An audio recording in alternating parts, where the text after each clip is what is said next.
चलिए, बहुत important topic है आपका। बुद्धिज्म काउंसिल कितने हुए थे? 4 काउंसिल हुई थी, ठीक है। तो पहली काउंसिल जो देखा जाता है वो हुआ था 483 ईस्वी में। तीसरा 100 साल घटा दीजिए तो 383 में हो जाता है। फिर आप देखिए अशोक ने कलिंग वर्ष, अगर वैसे आप याद करेंगे तो बहुत टफ हो जाएगा आपके लिए याद करना, लेकिन अगर आप उससे थोड़ा सा लॉजिकली अगर आप इस पर सोचेंगे तो आपको याद करना काफी आसान हो जाता है। तो आप ये देखें कि यहाँ क्या हो जाता है, पहला बौद्ध संगीति यहाँ पे हुआ था 483 में, क्योंकि इसी साल बुद्ध की मृत्यु हुई थी, समझ गए ना। और दूसरा क्या होता है, 100 साल घटा देंगे तो 100 साल घटाने के बाद ये हो जाता है आपका, आपको याद रहेगा 100 साल घटा दे दें सीधा। अगला आपको सिर्फ कलिंग युद्ध याद रखना है, राइट है ना, कलिंग युद्ध याद रखेंगे तब भी आपको क्लियर हो जाएगा। और चौथा याद करने की बहुत आवश्यकता नहीं, क्योंकि पहला ईस्वी में आपको माना जाता है। अगर आपको ईयर वाइज पूछ लेगा तो 78 AD के आसपास में माना जाता है, लेकिन पहली शताब्दी इज इंपॉर्टेंट क्योंकि अक्सर वही पूछा जाता है।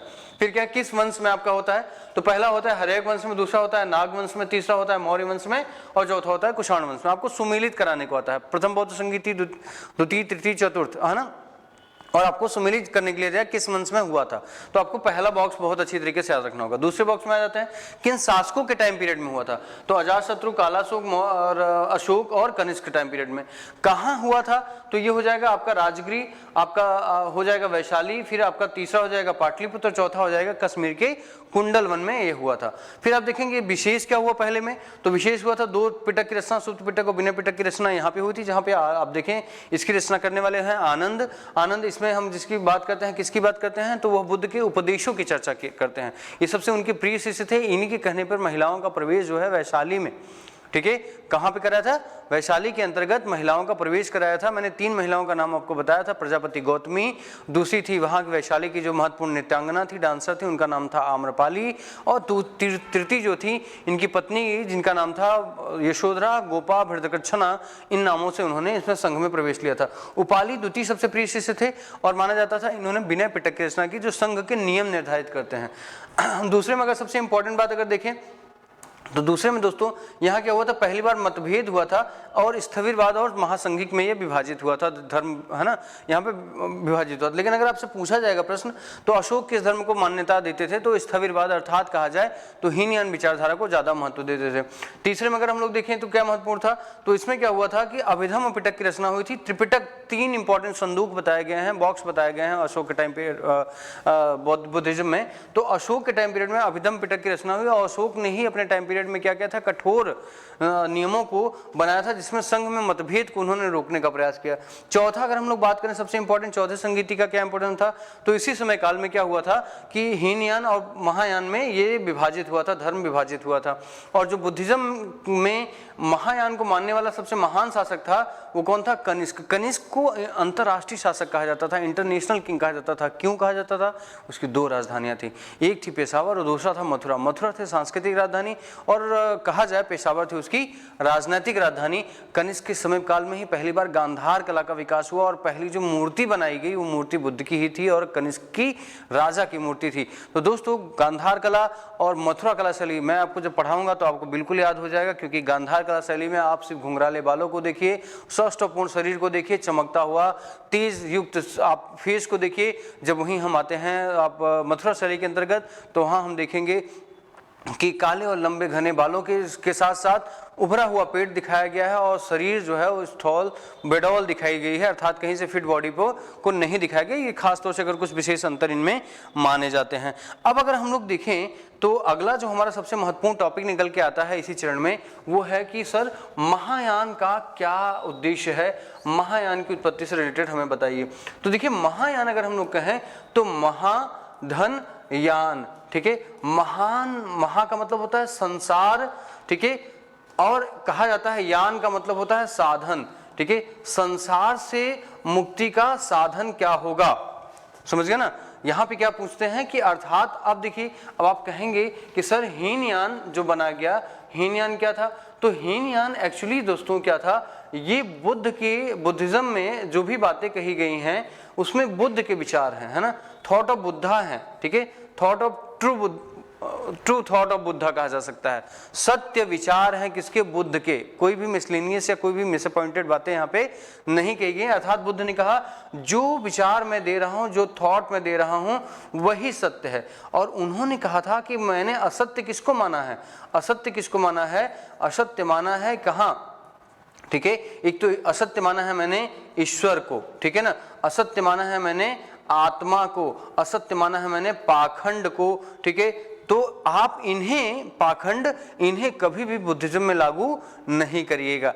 लेकिन ये दौर जब आया तो यहाँ पे एक बहुत बड़ा क्वेश्चन मार्क आ गया कि आखिर कैसे इन्हें बैलेंस किया जाए, क्योंकि अगर दोस्तों देखा जाए तो ये वही टाइम पीरियड था जब भारतीय धर्म के अंतर्गत, अगर हम लोग देखें भारतीय धर्म के अंतर्गत देवी देवताओं की पूजा उपासना और मूर्ति पूजा का बहुत विशेष महत्व हो गया था, ठीक है, कर्मकांड का विशेष महत्व हो गया था। और ऐसी स्थिति में जो बुद्धिज्म था, है ना, बुद्धिज्म था वो अपनी स्ट्रिक्टनेस अर्थात कठोरता के कारण वो पराभव में जा रहा था, और कहा जाए सैद्धांतिक गतिरोध तो आ ही चुका था, ठीक है। संघ में बहुत सारी कुरीतियां दिखाई देने लगी थी जिन पे अब पूरी तरीके से विश्वास करना कठिन हो गया था, और सभी लोग संघ में प्रवेश करके सांसारिक क्रियावृत्ति से दूर नहीं रह सकते थे, ये भी ऐसा मान्यता चल रही थी। तो लोगों में एक तरीके से डिस्प्यूट था, और बहुत सरल धर्म जिसे सनातन धर्म कहा जाता है, सनातन धर्म कहा जाता है, अर्थात अगर आप देखेंगे तो हिंदू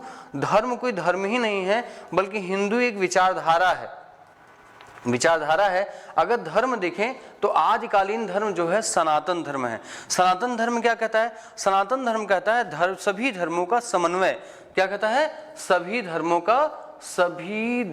का समन्वय, है ना, समन्वय कहता है। तो सभी धर्मों का समन्वय, फिर धर्म आ जाता है तो धर्म क्या है? धर्म कहता है सभी गुणों का समन्वय, अर्थात अवगुणों से हट करके गुणों का समन्वय। तो अब जो बुद्धिज्म के गुण थे वो भी किस में दिखाई दे रहे थे? सनातन धर्म में दिखाई दे रहे थे। तो लोग बहुत कंफ्यूज होने लगे कि हम किसी ब्रांच को माने या मेन शाखा को माने, समझ गए। अब मेन शाखा कौन किस रूप में दिखाई दे रही थी? सनातन धर्म का, ठीक है। और यहाँ ब्रांच के रूप में हमें क्या दिखाई दे रहा था? बुद्धिज्म दिखाई दे रहा था। तो यहाँ बुद्धिज्म को सनातन धर्म की तरीके से ही जस्टिफाई करने के लिए एक नए धर्म को बनाया गया जिसे हम लोग महायान धर्म कहते हैं, ठीक है ना, महायान धर्म कहते हैं। और महायानिज्म में कहा गया, महायान धर्म के अंतर्गत कहा गया कि हमारे भी इस संसार से मुक्ति कराने वाले खेवनहार हैं, समझ गए ना। वो खेवनहार कौन है? तो कॉन्सेप्ट वही लगाया गया कि बुद्धम शरणम गच्छामि, संघम शरणम गच्छामि, धम्मम शरणम गच्छामि। देखिए संघम शरणम गच्छामि जब बात आती है, संघ में प्रवेश लेकर के पढ़ाई करना या संघ में प्रवेश करके अपने आप को लक्ष्य तक पहुंचाना या महापरिनिर्वाण तक पहुंचाना, ये सभी जनमानस के लिए संभव नहीं हो सकता था। धम्मम शरणम गच्छामि, तो धर्म को समझना और धर्म को समर्पित होना, समझ गए ना, यह समस्त व्यक्तियों की बौद्धिक स्तर पर एक तरीके से क्या था? प्रश्न चिन्ह था। सभी व्यक्ति इतने बुद्धिमान हो जाएंगे कि धर्म और विचारधारा को समझने लगेंगे तभी मुक्ति को प्राप्त करेंगे, तो बड़ा कठिन हो जाता है। तो बुद्धिज्म में एक कॉन्सेप्ट था बुद्धम शरणम गच्छामि। तो अर्थात क्या किया कि बुद्धम शरणम गच्छामि के लिए बुद्ध का जो स्वरूप था वो धीरे धीरे विलीन स्थिति में होता जा रहा था। तो बुद्ध के स्वरूप को ही सत्य मान करके, बुद्ध के स्वरूप को ही सत्य मान के बुद्ध को ईश्वर के रूप में स्थापित कर दिया गया। अर्थात कहा गया कि हम बुद्ध को ईश्वर, पाखंडी ईश्वर नहीं बना रहे हैं, बल्कि हम बुद्ध को बुद्ध की विचारधारा का ईश्वर बना रहे हैं। बुद्ध हमें स्वरूप के रूप में दिखाई देंगे तो हम उनकी पूजा कर पाएंगे, हम उनसे दंडवत हो पाएंगे, हम उनके चरणों में, उनके शरणों में रह करके अपने जीवन का उद्धार कर पाएंगे। तो महायानिज्म में क्या हुआ कि हम महायान अर्थात इस संपूर्ण महान संसार को पार करने के लिए बुद्ध को आलंबन बना करके, है ना, बुद्ध को आलंबन बना करके हम इस संसार को पार करेंगे। ऐसा सिद्धांत देने वाला कौन था? है ना, इस सिद्धांत को देने वाले जो व्यक्ति का नाम था उनका नाम था नागार्जुन, है ना, नागार्जुन। नागार्जुन को भारत का आइंस्टाइन भी कहा जाता है ना, आइंस्टाइन भी कहा जाता है, क्योंकि कहा जाता है आइंस्टाइन ने कौन सा सिद्धांत दिया था? सापेक्षिकता का सिद्धांत दिया था, समझ गए ना। E बराबर mc स्क्वायर, समझ गए ना, E बराबर mc स्क्वायर, अर्थात ऊर्जा कभी E बराबर mc स्क्वायर, ठीक है ना, अर्थात ऊर्जा कभी नष्ट नहीं होती है, ऊर्जा का स्वरूप परिवर्तित हो जाता है। तो नागार्जुन ने सिद्धांत को दिया कि बुद्ध समाप्त हो सकते हैं लेकिन बुद्ध की ऊर्जा कभी भी समाप्त नहीं हो सकती है। तो हम उस बुद्ध ऊर्जा को किस तरीके से संसार में, जगत में पहचान पाएंगे, इसमें हमें भ्रम है। तो क्यों नहीं हम बुद्ध की ऊर्जा को क्या कर देते हैं? बुद्ध में ही समाहित मान लेते हैं, ठीक है। तो बिल्कुल वही काम कि लगन हर काम को आसान बना देती है और भक्ति पाषाण को भगवान बना देती है। तो एक पत्थर की मूर्ति रची गई और उस पत्थर की मूर्ति को ही सर्वेश्वर मान लिया गया, बुद्धेश्वर मान लिया गया और बुद्ध को उसमें समर्पित भाव से क्या किया गया, तन समर्पित, मन समर्पित, मेरा क्षण प्रति क्षण समर्पित, जीवनो उद्देश्य पाने को मेरा कण कण समर्पित। अर्थात संपूर्ण समर्पण भक्तजनों ने कर दिया, किसके प्रति, बुद्ध के उस स्टेचू के प्रति समर्पित हो गए। और यहाँ से एक बात आई, एक सिद्धांत आया जो नागार्जुन का सिद्धांत आया। नागार्जुन का जो एक सिद्धांत आया उसे कहा जाता है शून्यवाद, है ना, शून्यवाद। अर्थात जो विश्व है, ये संसार है, ये क्या है, शून्य है, ठीक है ना।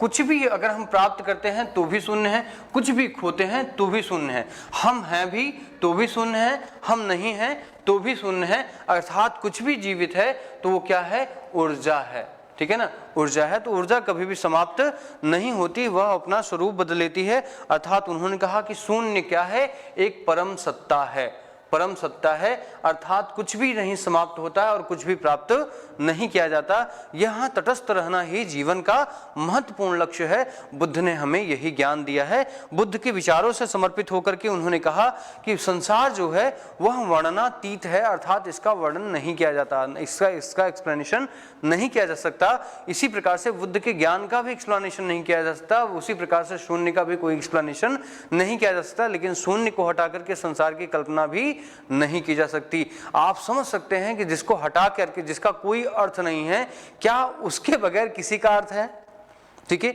तो कहा जाता है कि शून्य के बगैर शून्य का कोई अर्थ नहीं, लेकिन शून्य के बगैर आपका कोई अर्थ है, ठीक है। तो इसका मतलब ये निकल के आता है कि जो शून्य है वो परम सत्ता है, और जो परम सत्ता होती है वो ज्ञानी होती है। ज्ञान का कोई भी वर्णन नहीं हो सकता। संसार है उसका वर्णन नहीं किया जा सकता, ईश्वर है उसका वर्णन नहीं किया जा सकता।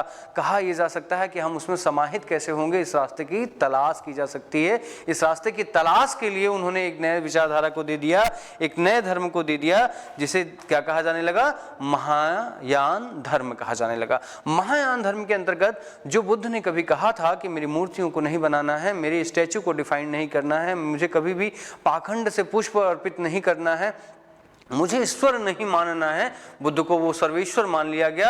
एक मूर्ति के रूप में इन्हें स्थापित किया गया। गांधार और मथुरा शैली में मथुरा के अंतर्गत पहली मूर्ति का स्थापित इनकी पहली मूर्ति स्थापित हो जाती है। जबकि गुप्त काल के अंतर्गत पहली बार भारत में मंदिर का प्रारंभ हुआ था। भीतर गांव कानपुर का एक क्षेत्र है जहाँ पे पहली बार मंदिर का निर्माण हुआ था, विष्णु के मंदिर को बनाया गया था।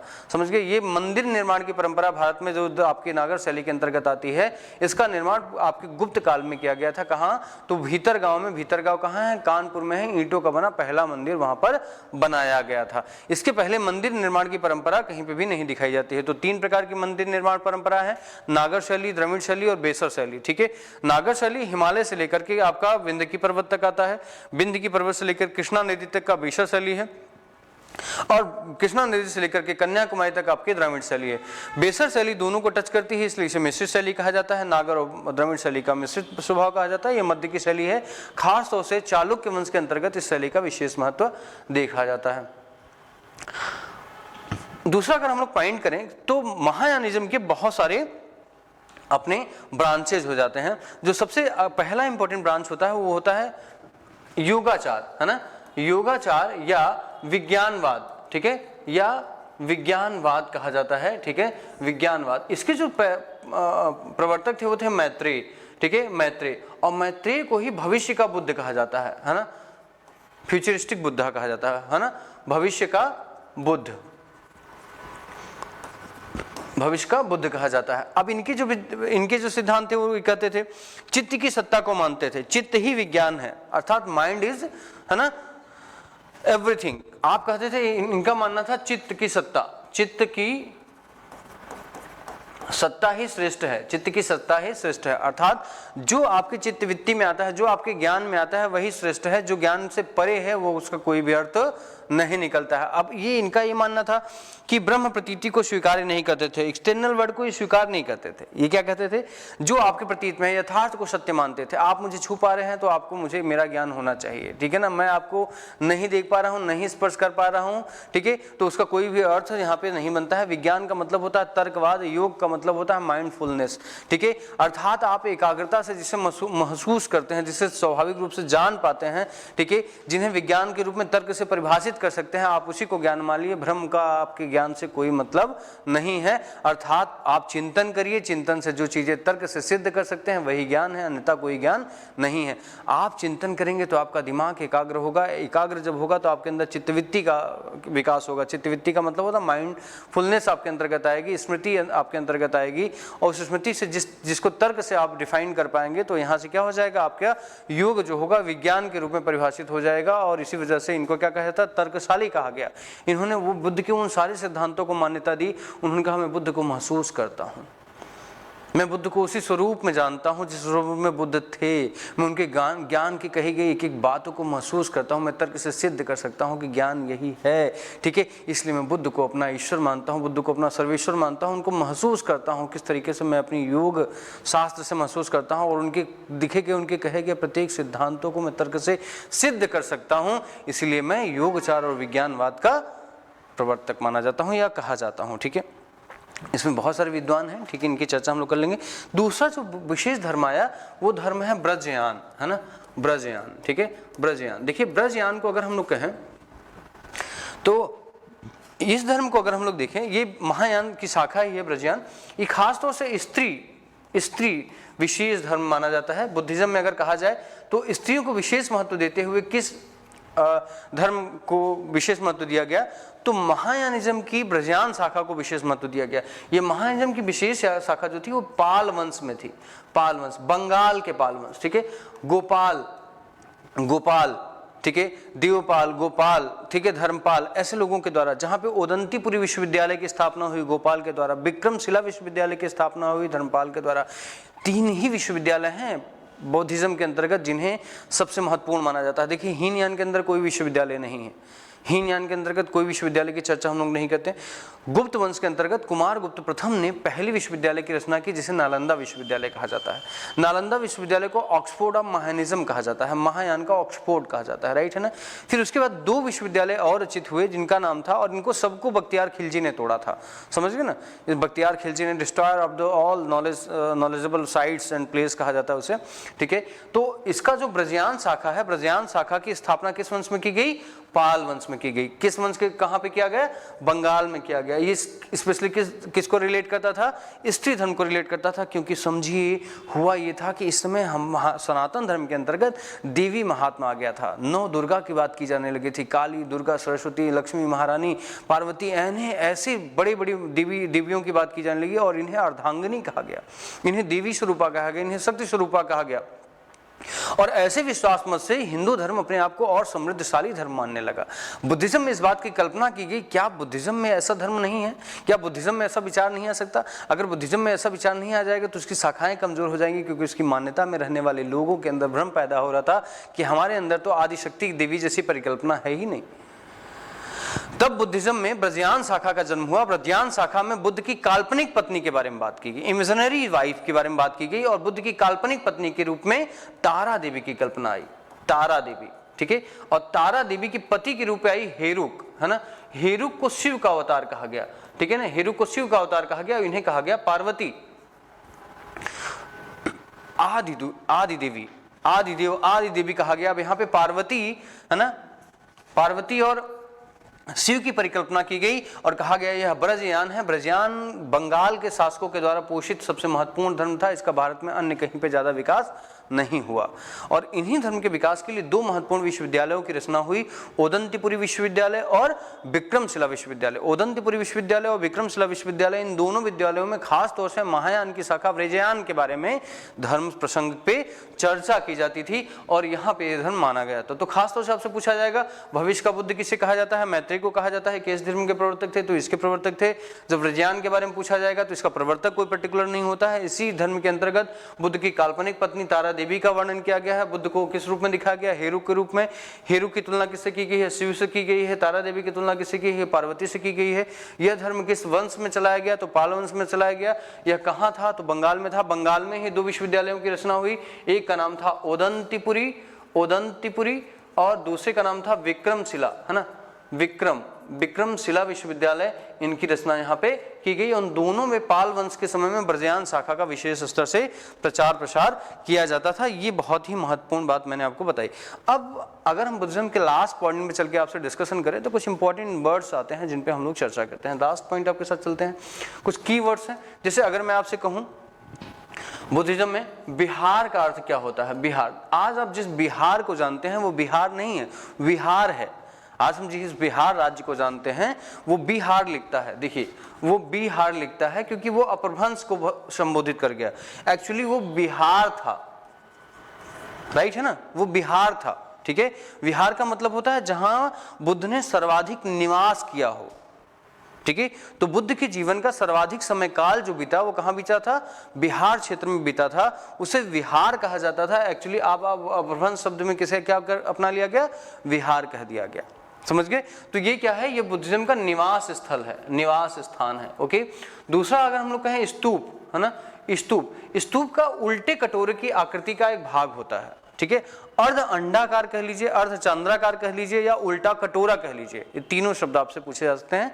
ये है आपका स्तूप। स्तूप में क्या होता है, एक पवित्र स्थल होता है ना, पवित्र स्थान होता है, पवित्र स्थान होता है जिसमें अवशेष रखे जाते हैं, ठीक है, किसके, बुद्धिज्म से रिलेटेड, बुद्ध धर्म से रिलेटेड, खास तौर से अगर हम कहें तो बुद्ध से रिलेटेड। जैसे बुद्ध के पांव में पहनने वाली खड़ाऊं, बुद्ध के पहनने द्वारा पहनने वाला वस्त्र, बुद्ध के दांत, बुद्ध की एक्सेस, राख, समझ गए ना, या बुद्ध के द्वारा उपयोग की गई वस्तुएं। अभी आपने हाल ही में सुना होगा श्रीलंका से भारत सरकार ने उनके दांत जो है वहां से वापस लाया और उसे सांची के स्तूप में पुनः रखा। 3 स्तूप बहुत महत्वपूर्ण हैं, सांची का, अमरावती का और धमेक स्तूप जो है ये बहुत इंपॉर्टेंट माना जाता है, फेमस आपसे, ठीक है। तो स्तूप है। तीसरा जो आपका है वो है आपका कहा जाता है चैत्य, चैत्य है ना, चैत्य। चैत्य का मतलब होता है पूजा स्थल, प्रेइंग प्लेस, पूजा स्थल, ठीक है ना, पूजा स्थल, प्रेइंग प्लेस। खास तौर से ध्यान रखिएगा बुद्धिज्म में ये जो बनाया जाता है, प्रेइंग प्लेस बनाया जाता है, वो इस तरीके का बनाया जाता है, ठीक है। ये मान के चलिए यहाँ पे जो आपका ये होता है, ये इसकी डिज़ाइन जो होती है, ये पिलर्स होते हैं, राइट है ना, ये पिलर्स होते हैं, इस तरीके से पिलर्स पे ये डिज़ाइन तैयार की जाती है, ठीक है, पिलर्स पे डिज़ाइन तैयार की। और यहाँ पे एक बहुत ही इम्पॉर्टेंट यहाँ पे एक आर्किटेक्ट किया जाता है, आर्किटेक्चर डिज़ाइन किया जाता है। कोई मूर्ति नहीं होती, ध्यान रखिएगा, कोई मूर्ति नहीं होती, बुद्धिज्म की भी मूर्ति नहीं होती, ठीक है। ये मतलब एक पीसनेस प्लेस कहा जाता है, बहुत शांति का स्थल कहा जाता है। यहाँ बैठ करके क्या किया जाता है, शांति स्थल है, ठीक है। यहाँ बैठ कर चिंतन किया जाता है, चिंतन, ठीक है ना, चिंतन किया जाता है। यहाँ पे कोई स्टेचू नहीं होती, खास तौर से समझिए, कोई भी स्टेचू नहीं होती। यहाँ पे एक बहुत ही इंपॉर्टेंट एक पीसनेस प्लेस होता है जो आपको चैत्य कहा जाता है। लास्ट वर्ड आता है चक्रम। चक्रम, चक्रम का मतलब होता है कि बुद्ध ने जहां जहां, ठीक है, इसको फुटप्रिंट कहा जाता है, पदयात्रा के प्रतीक। बुद्ध कहां से कहां तक गए, उनके पीछे आज जैसे हम लोग कहते हैं प्रदक्षिणा पथ करना, चारों धाम करना, ठीक है, ये सारी बातें हो जाती हैं, ठीक है। आज हम लोग का कॉन्सेप्ट ना चारों धाम की यात्रा पे निकल जाना, ठीक है, तो प्रदक्षिणा करना जा करके कहीं पे। तो वैसे ही बुद्धिज्म में एक और रिचुअल है जिसे हम लोग कहते हैं चक्रम, अर्थात बुद्ध जहां जहां जा चुके हैं उनके साथ जाके उनके चरणों पर, उनके पद चिन्हों पर चल करके हम अपने जीवन को किस तरीके से योग्य और यथार्थ बना दें, इनकी पूरी चर्चा की जाती है। ये सबसे इंपॉर्टेंट पार्ट आपका यहाँ पे माना जाता है। लास्ट पॉइंट अगर हम लोग बात करें तो बुद्ध के 5 अवतार हैं, ठीक है, 5 अवतार हैं। अवतारवाद का सिद्धांत अगर हम लोग हिंदू धर्म में देखेंगे तो भगवत पुराण के अंतर्गत माना जाता है, भगवान कृष्ण के अवतार की चर्चा की जाती है। लेकिन हम लोग इसमें कहते हैं कि बुद्धिज्म में अवतारवाद की कल्पना तो थी नहीं, लेकिन अवतारवाद की कल्पना कहाँ, महायानिज्म में आई। जब बुद्ध को भगवान मान लिया गया तो पहला जो अवतार था वो था कुकुक्षानंद का, ठीक है,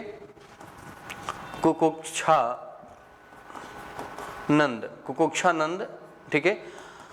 दूसरा जो अवतार है वो आपका है कनक भंजन, कनक, यूपीएससी में पूछा गया है, पीसीएस में भी पूछा गया है, कनक भंजन। तीसरा जो अवतार आपका है वो है कश्यप। चौथा जो अवतार आप है आपका वो है शाक्य मुनि। और 5वां जो अवतार है वो क्या है, मैत्रेय, ठीक है, मैत्रेय। अब देखिए मैत्रेय की तुलना किससे कर दी जाती है, कल्कि से कर दी जा रही है, ठीक है, कि ये वही कल्कि हैं, कल्कि कह लीजिए, मैत्रेय कह लीजिए, तो यही जो होता है धर्म जो होता है वो भ्रंश में जाकर के कहीं ना कहीं सनातन धर्म का पार्ट बन जाता है। आज भी बुद्धिज्म भारतीय संविधान के अंतर्गत हिंदू धर्म का एक पार्ट है और 6 माइनॉरिटीज़ के अंतर्गत बुद्धिज्म को एक्सेप्ट किया जाता है। ठीक है, तो बुद्धिज्म में बहुत इंपॉर्टेंट कॉन्सेप्ट है, बहुत इंपॉर्टेंट थॉट्स है जो मैंने आपके साथ डिस्कस किया। इन दोनों वीडियोस के देखने के बाद मैं गारंटी से आपको बता सकता हूं कि कोई भी क्वेश्चन आपसे बाहर नहीं जाएगा, आप इसे ध्यानपूर्वक पढ़ें। आगे हम आप सभी से अगले वीडियो में जैनिज्म पे मिलेंगे। थैंक यू वेरी मच, बहुत बहुत धन्यवाद आप सभी का, थैंक यू वेरी मच।